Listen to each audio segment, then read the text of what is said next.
Thundrblade in the area. Ohio YouTube. So, what's going to happen to Thundrblade? Let me tell ya. So yeah, what happened after the campaign ended? You know what? We have been through a lot. It all started in 2013 when I moved to Japan and had to commute by bike. Although I really loved skating, the distance was a bit too much for my level of fitness at the time. Electric bikes were a reality, but they couldn't be brought into trains, and you had to pay for parking lots, and to be honest, they're kind of boring. So I figured there would be electric skates to buy, since there were electric bikes, right? Oh boy, was I wrong. I looked everywhere, and what did I find? Electric skateboards. Disappointed. Okay, electric boards might be okay for some people, but not for me. I needed them skates. Frustration turned to despair. Despair turned to hatred, and hatred turned to motivation. So if the world refuses to build electric inline skates, I will build them myself if I had to. And I had to. After all, there was not even the slightest trace of electric inline skates on the internet other than anime. Talking to you, Air Gear fans. So, I would show the world what it has been missing. I would make the dream a reality. I bought some RC motors and parts and started building some prototypes to live the dream. And then reality fought back. The prototypes, they were either too heavy, too cumbersome, not stylish enough, too slow, some even caught on fire, some broke because they were too weak. It turned out there was a legit reason no one had built them. It was effing impossible to make something fast, sleek, and lightweight with current technology. After some prototypes built, reality really did strike me in the face. Was it an impossible dream after all? Should I give up and be content with a mere board?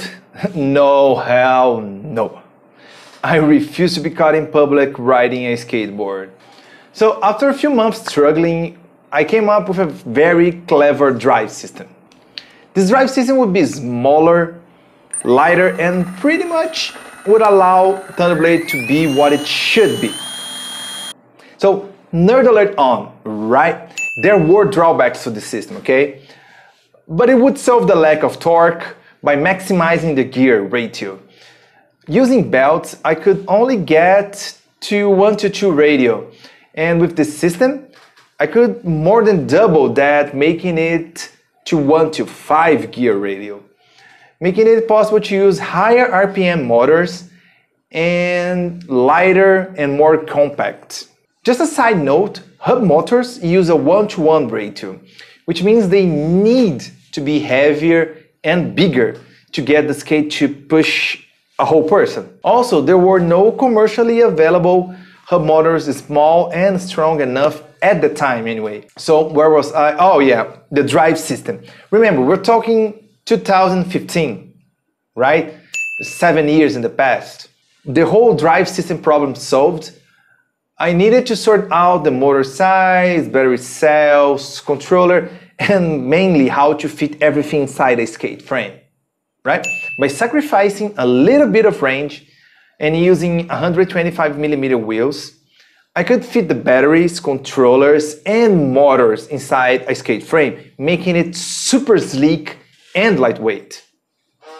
How lightweight, you might ask? Well, I'm actually very proud of Thundrblade prototype, since a full skate with batteries on, okay, right, complete, working, weighed around the same as a traditional aggressive inline skate at 5 pounds each. So each skate weighed 5 pounds, making it the lightest electric vehicle in the world. And since it weighed the same as a traditional aggressive inline skate, it was very comfortable to use. And I mean it, right? Last time I checked, aggressive inline skaters can jump and can do tricks. And a lot of people actually ask this, right? Can you do jumps? Can you do tricks on Thundrblade? And the answer is yes. Okay? since it's the same weight as an aggressive inline skate, I can't see why I couldn't jump. So I started making YouTube videos and tried to grow a channel and a Facebook page. Yeah, Facebook was still a thing back in 2015, okay? So the prototype kept evolving until the final version, which was made out of carbon fiber, sleek and beautiful. And then I had a beautiful, sleek, fast and lightweight prototype. I had a YouTube channel and I had few followers on social media. It was time to go look for funding so I could actually start production. So I went to nearly every incubator, accelerator, startup stuff, investors I could find in the USA, Canada, Japan, and Europe. I had several reactions to my proposal. Right, varying from the simple no to people literally burst out laughing, okay, and right in my face. And some people just walked away while I was still talking. Okay, so no one believed Thundrblade was a good enough product for them to invest in, right? That was just this. So at this time, I thought I had shown reality a piece. And then here she comes with some more slapping on my face. So with no luck with investors, I had to try and get some attention with crowdfunding. Maybe if the crowdfunding was successful, I could convince investors that it was worth it. Or maybe I could even get enough money to kickstart production without investors. That would actually be the dream. So I had no money to put on ads on social media or Google, and at this point, all of my money was already poured into Thundrblade developing, okay? And I was financially broke. The crowdfunding campaign was my last resort. Of course, I also couldn't pay anyone to build a website or do the marketing of the campaign, which is why I made the whole thing by myself.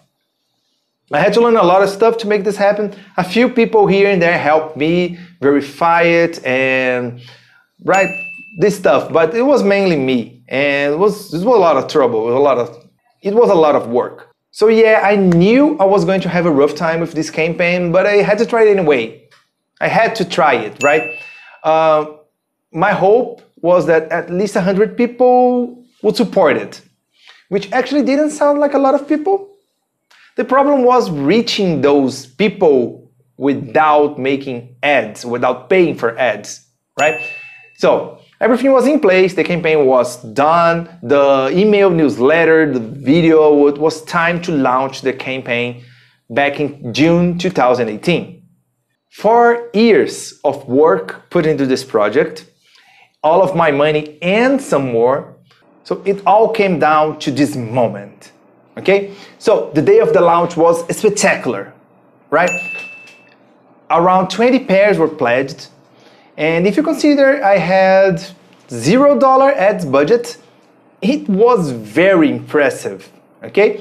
I was over the moon. It filled me with the hope that I would meet the campaign goal, which, by the way, seems a good time to explain how crowdfunding campaigns work, okay? The campaign was all or nothing, which means if we didn't get past our goal, okay, our donation goal, which was $100,000, okay, if we didn't get past $100,000, we wouldn't receive a single dollar, right? Nothing. It's all or nothing, right? So why this system, okay? So it's a hardware project, right? We need money to buy minimum quantities from the factories, okay? Factories sometimes sell one motor, one battery, but it's usually much more expensive, right? You need to buy bulk to buy at a better price. But some factories don't even bother selling like 10 or 20 parts. They only sell like 100 or 1,000 or tens of thousands. So we need 100K to buy minimum quantities from the factories to start production. Otherwise, we wouldn't be able to build even one. So if we received like 30K, this was going to be nothing. I couldn't make anything with 30K, right? So that's the beauty, right? If a lot of people pledged and we made it like, I don't know, 50K, I would not be able to deliver, okay, all the goods that people pledged in support of Thundrblade. I would need to get external funding to get the minimum quantities and buy stock parts, right, to actually be able. So it was a huge gamble to get less money. And it was just really just a shortcut to failure. Okay, so the campaign needed to be all or nothing. And the campaign had a very good start with 20 pairs. We went all straight up to 20K in the first day, but it didn't last, right?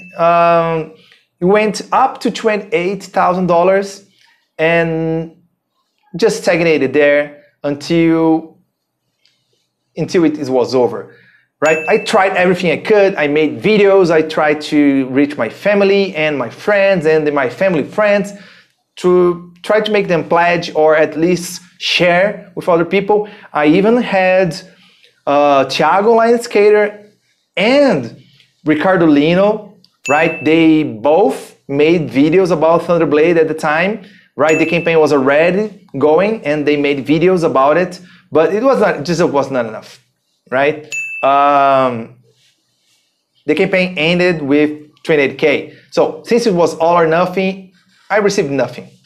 All the money went straight back to the people that pledged, right? So yeah, the campaign was over. It failed. I didn't receive any money. All the money went back to everyone that pledged.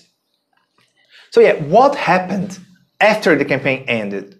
Okay, at that point, I had spent all of my money and I had a fairly sized debt. And to complete things up, I even got divorced 2 months later. Whew! Okay, Thundrblade takes a lot of time, a lot of money, and I hadn't any of those, right? At that point, I just had to work my ass off just to pay my debt and feed myself. So time skip to 2020. Okay, 2 years later, I was like, yes, I'm finally paying out my debt. I can go back to Thundrblade and start making videos again, and let's try it again. And then, of course, what happened in 2020? The pandemic, the coronavirus pandemic struck the world. I lost my job and I had to once again just struggle to survive. So sorry, I just couldn't, okay? I couldn't devote myself to Thundrblade at that point. It was just not possible.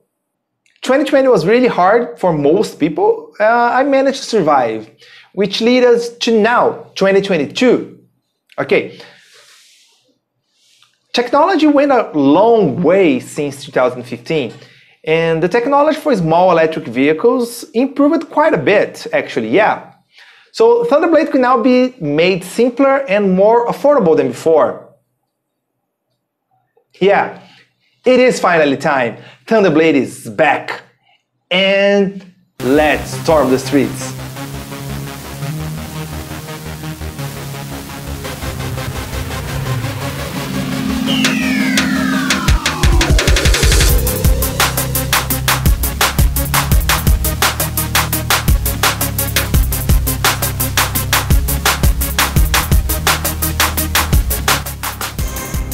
Okay.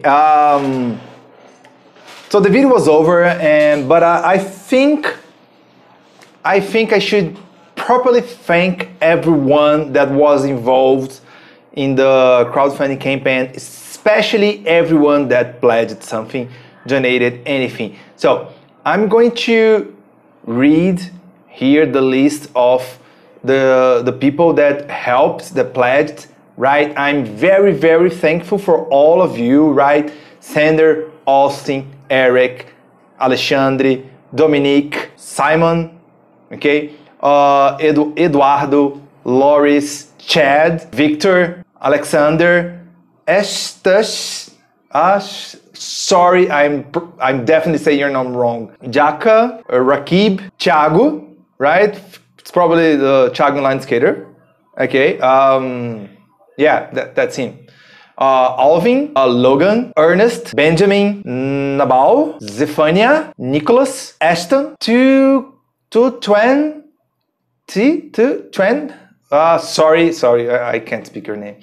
Victor, Chris, okay, that's the first page. Max, Carrie, Firdaus, sorry. Lucas, Fred, Kirill, Pedro, Robert, JP, Matthew. Okay, I'm reading only the first names because I will not expose your full names right here. Right, you know who you are, you know you donated, you know you pledged. I'm just acknowledging you. I'm very, very grateful for you. Pedro, another Pedro, sorry. Robert, JP, Matthew, Renato, Alex, Bobby, Lucas, okay, Adam, Rafael, Sikido Sang. I'm very, very sorry for the names I'm mispronouncing, okay?